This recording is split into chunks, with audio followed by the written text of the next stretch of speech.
How to remove double tick on WhatsApp message.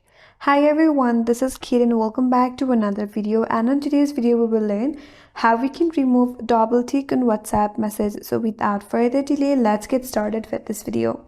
So first of all, you have to launch the WhatsApp application in your mobile device.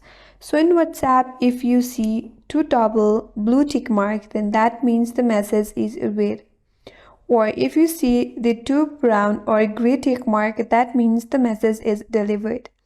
Now to remove such blue tick mark, you have to navigate to the three dot icon at the top right corner from your chat page and head towards the settings.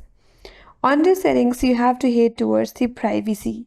Under privacy, there is an option for read receipts. Here it says if turned off, you won't receive or send read receipts, but read receipts are always sent for a group chat. So in order to remove such tick mark, you have to turn this toggle off. Once you have turned this toggle off, you will no longer see the two double tick mark, but the read receipts are always sent for group chats. So it might not work for the group chats.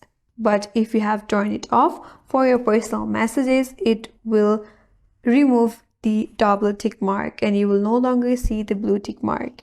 And that's all for today's video. Hope this video was helpful, and if you're new to our channel, consider subscribing. Thanks for watching and stay tuned for more videos.